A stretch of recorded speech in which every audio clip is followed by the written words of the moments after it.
Well, good morning, good afternoon, or good evening, depending upon when you are viewing this webinar. My name is Dave Nagel, and I'm very excited to share with my friends and colleagues in Fremont Unified School District this webinar series, the overview of prioritization of standards, specifically for Fremont secondary teachers. This first webinar, Webinar 1, is an overview of the reasons why we prioritize standards and some guidelines for how we can begin to determine those so as we begin that journey this school year from our different grade level teams or course teams or subject matters, we can be doing so with some of the same filters and same guidelines and same criteria. So as we move forward, we're going to have a better chance to align our selections to determine the standards that we'll use as the primary focus for what students need to master in our classrooms across the district. A little bit about myself. Been in education coming up on my 20th year actually, but my time as a practitioner, I was a high school science teacher and then a middle school, you see the size there, grades 7 and 8, 1,250 students. And then I was an administrator in a very large high school in the same district. I spent my entire career in a large district just outside of Indianapolis. What I'm also highlighting here is that I've been presenting and consulting with Larry Ainsworth's CFA work, Common Formative Assessments, for the last 12 years. But prior to that, when I first began teaching, Larry Ainsworth came to my school district and began guiding us to determine our power and priority standards. So that was work that I began to implement as a biology teacher, then as a building administrator, and then when I was at the high school level, continuing to see that work take place in our high school, but also across the district. So I'm only impressing upon the secondary teachers that are watching this webinar. There's a lot of things about the secondary teaching element that I experience as a teacher and administrator that at times I'd have to say, we have to be cautious of thinking it is that much different at the secondary level. A lot of things that we're working on with our students are similar in terms of the learning, what we need students to do with the overall picture of education as our elementary colleagues. But by no means should we pretend that it isn't different. We have a much different setup. We have more limitations to some degree on time, especially as we move into the high school level when we look at our 18-week, for the most part, semester periods of time. So I'm just impressing upon you, I certainly understand, and I think I can bring some experience and expertise to this process with some guidance not only from my experience as a practitioner, but in working with districts across the country, especially at the secondary level, when we're going down this journey of determining priority standards. One of the slide examples that you'll see in many of the webinars that I'll just highlight here briefly, but a struggle that all teachers face, and I think it's even augmented at the secondary level, when, as I mentioned before, as we all know, our time frame is very tight at times, and especially if students are leaving our class and going on to the next subsequent course within our subject matter, is that desire to make sure that we teach everything that we can and we must and teach it well with limited time. And if there's one thing that all teachers are, no matter what, is we are all time poor. And so part of the rationale for determining our priority standards and what our focus areas are that are going to override some decisions to make sure we're giving our students the essential elements that they need to master, this is going to be a balancing act that we'll have to engage in. Hopefully you'll have your working handout available for all the webinars for this particular one, and then the subsequent one for the English, math, and science teachers. Social studies teachers, you have not been left out of this sort of individual process. But this first webinar focuses for everybody why to prioritize.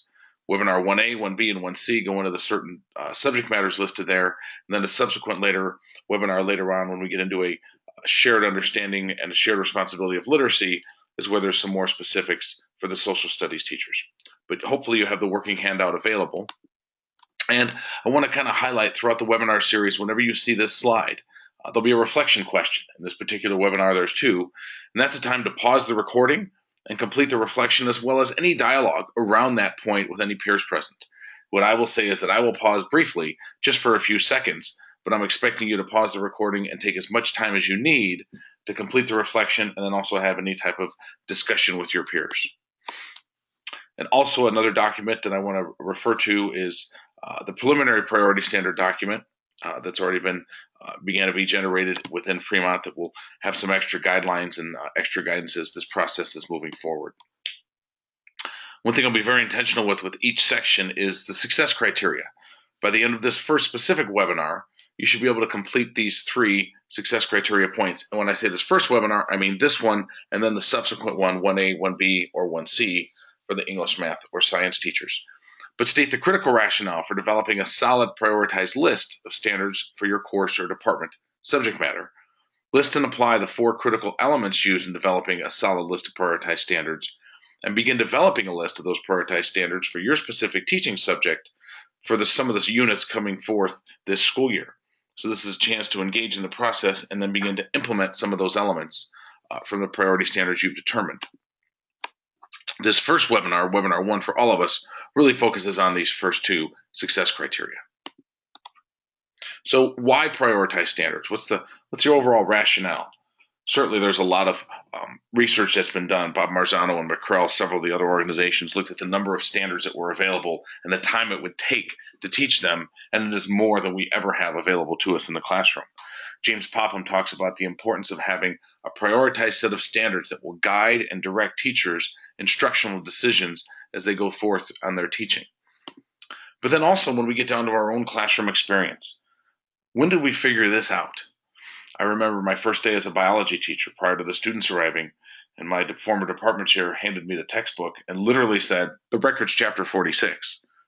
Now, I don't know if he actually said chapter 46, but my point is literally there was kind of a mindset that, hey, if you make it to the endocrine system, you've hit the new bar. But either way, there was no way to teach at all. That was the last or the highest chapter anybody had gotten to. What wasn't a conversation until Larry Ainsworth came to our district was, what are the essential and important elements within certain chapters that we have to make students learn and master? So we've all gone through that process of not realizing when we're not going to be able to teach it all. But another question that I ask teachers, I would ask it myself, for the students you have now or that you're going to have maybe next semester or next school year, what would you want their current teachers to make sure that they teach and assess really, really well within your subject matter? Most of the time when we think of that question, it starts with this response: just. If they could just understand dependent or independent variables, how to complete their lab, and have a basic understanding of force and mass. Just that they could, for the most part, come close to reading on grade level, but be able to pull out certain textual elements as we get into some of our literature units. I could go on and on with math or social studies or other subjects. The priority standards will be focusing around what are the just, the things that students have to master, and it certainly will not be all that we teach. It will be all that we agree that we're going to teach really, really well across classrooms within the same school and across the district as students are moving forth in our program in science and math, social studies, etc. An important thing to remember as well, the reason why we're selecting these priority standards is to develop quality, common formative assessments. Any quality assessment really comes down to these 3 points: purpose, evidence, inference. What's my purpose for this unit of study? That's my priority standard. And then that will drive as I'm designing my lessons and my assessments and my tests and my quizzes to make sure I'm garnering the right amount of evidence to make the best inference into student understanding or to determine where there's specific gaps in student learning.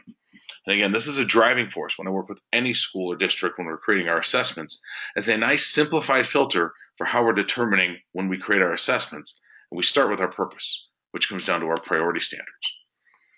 And I mentioned common formative assessments. Those are the aligned pre and post assessments within and between units that are collaboratively designed by teachers within the course or grade level, and they're administered to students throughout the year. And they focus primarily on the priority concepts and skills that students need to develop mastery around for success in that current unit, in that current course of study, and then subsequent course of study. As students are moving from pre-algebra to algebra, algebra 1 to geometry, biology into chemistry, English 9 into 10 into 11, so on and so forth.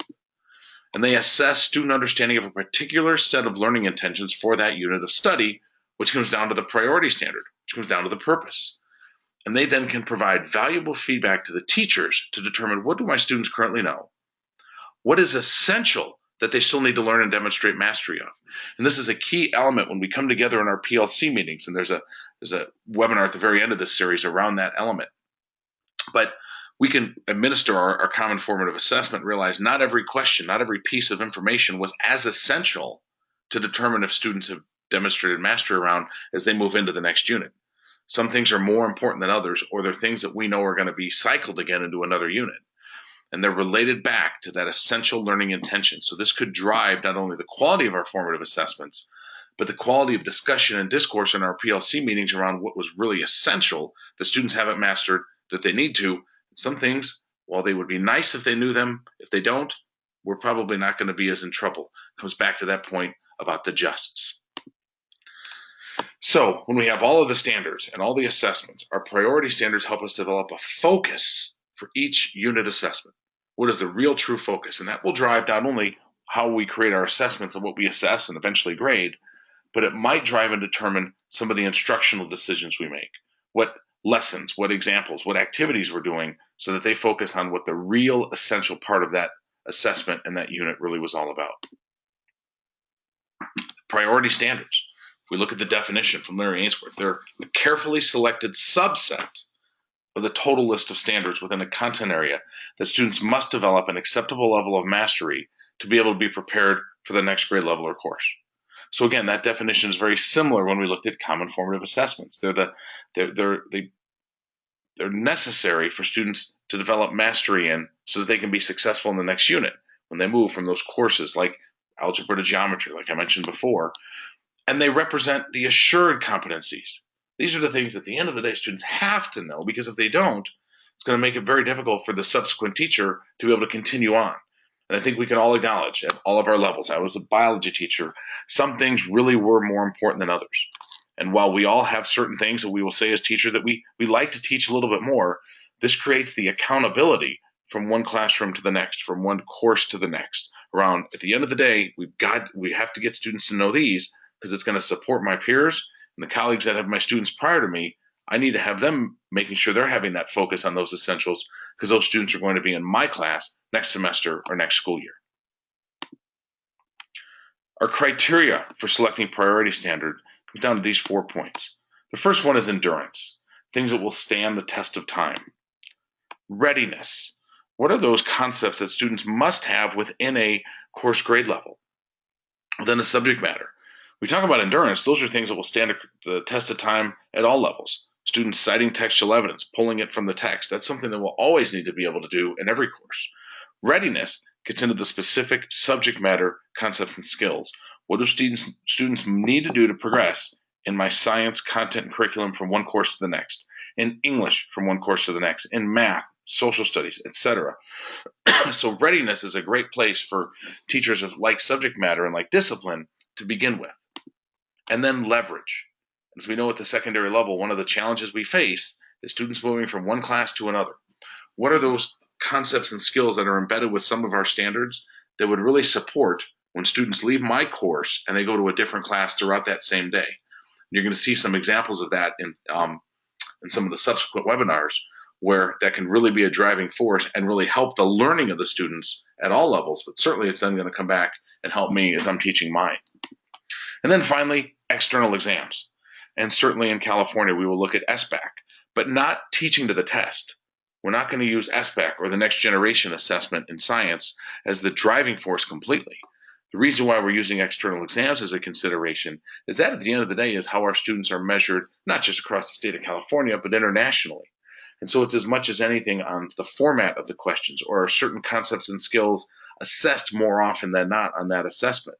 If we don't know that yet, we leave that as a filter or consideration at the very end. But again, it's not that I just want to teach to the test. I want to make sure that I've got enough of an alignment with what is going to be measured on an external exam so students can demonstrate what they need to know there, and I can look for ways to adjust my instruction along the way. So we'll come to our first reflection question. There's been a lot of elements, probably the longest stretch in any of the webinars you'll see prior to having a chance to reflect. But how do you currently apply the filters for priority standards when determining what is essential to teach and assess well and assure students are developing mastery? Please take just a few moments and pause the recording, complete the reflection question with some written down notes, and if you're with your peers, pause the recording and have as much discussion and dialogue as you need. I'm going to pause momentarily, and I'll let you have a chance to pause as long as you need. Back in just a moment.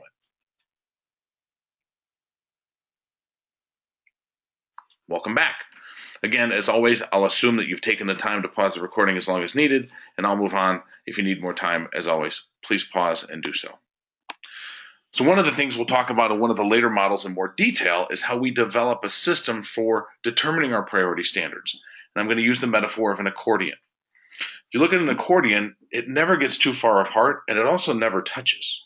So when we develop our priority standards, first it starts with teachers understanding the criteria, as you see in your handout, in detail with endurance, leverage, readiness, and external exams. So now all the teachers in my science curriculum will know that's the filter we're using. So now the biology teachers in their PLC can begin.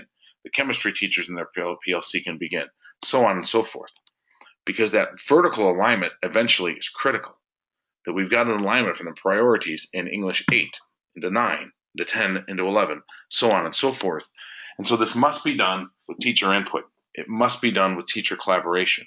It also must be done because we can't always be in the same room together. We can't always be in the same PLC meeting together. That we know the filters and the criteria, so when we're coming together and having the discussion around, is that a priority or not, we're using the same filter. And I'll just show one example, and I'll go into this more detail in the subsequent webinar. It doesn't have to necessarily be done on chart paper, but it's very powerful once we get our draft list to look for gaps and overlaps. And there might be places where a priority standard is in 7 and in 8, and then it's not so much in 9 and comes back in 10. Maybe that's okay. Other times we might say, no, we can't have that gap because that's really going to cause a lack of support in terms of their understanding when they move from their 9th grade course in whatever subject matter it is into their 10th grade. And that was just one example that I came up with. So our second reflection question for this webinar: how does your current teaching, your team, your course team, your department team, determine what standards are truly essential for students to master? How are you doing that currently as a PLC and then across to your course team or up through your vertical subject matter discussions? Please take a moment, just like last time, and pause the recording, complete the reflection and any dialogue you need with any peers that are present. Back in just a moment. Welcome back. Again, as always, I'll assume you pause the recording as long as needed, and I will just move on and know you'll be able to take care of whatever learning needs you need in terms of the structure and format. So a final question that always comes up, and it's a fair one. Well, why haven't the standards already been prioritized for us? Well, there's several reasons for that. And the first one is, with everything that students really could potentially know, it'd be impossible for anyone to not say that everything is kind of important. But if they were to be prioritized for us, that would take away the ability for several things. The first one is, one of the criteria, and you'll see this in a later webinar, is where are students currently coming to us at? What level of skill, mastery, or deficiency might they have with some standards, which might lead us to, that's a bigger priority because of where our students are at in their data and their evidence that they've shown us. The second thing is what's more important is not that the standards are set in stone as these are the ones you absolutely have to teach, as opposed to having, as Bombarzano has taught us, a guaranteed and viable curriculum. So that way the standards that we've selected support intentional focus within the teaching and instruction to make the best quality inferences from one classroom to the next, one subject matter to the next, one discipline, one course vertical level. So when we are focusing our priorities around certain concepts and skills over and over, we're providing our students the best chance to learn a big chunk of our potential curriculum, our potential content deeply and well, and then the evidence is clear that that gives them the foundation and the structure for some things that maybe they've never been completely exposed to still have the foundation elements to be able to learn and perform if they're faced with those challenges on an external assessment or something of that nature. Coverage and going so fast to just get things in never leads to high levels of learning, which is why the standards haven't been prioritized and said, well, here's the priorities, here's what you should do if you get to those.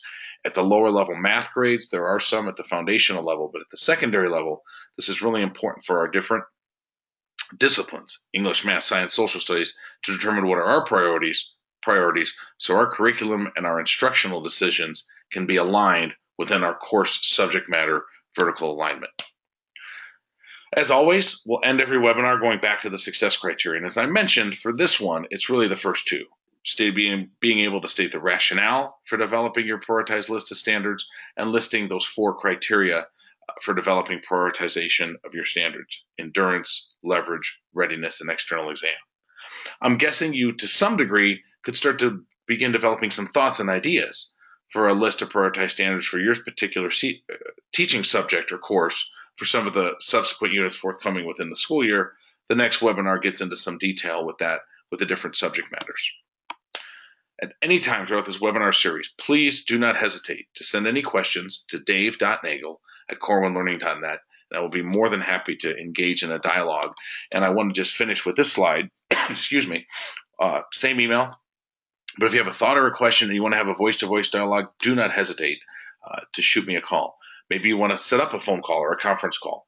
One of the things that I've done with teams that are going through a process like this after a webinar series is if the time works, please feel free to ask. Be more than happy to engage in a live webinar where we could engage back and forth with some slide examples and things that would be specific. For example, if your PLC was in math, science, social studies, things of that nature. But please do not hesitate anytime throughout the webinar series and afterwards for any questions and any support or guidance you think that would help.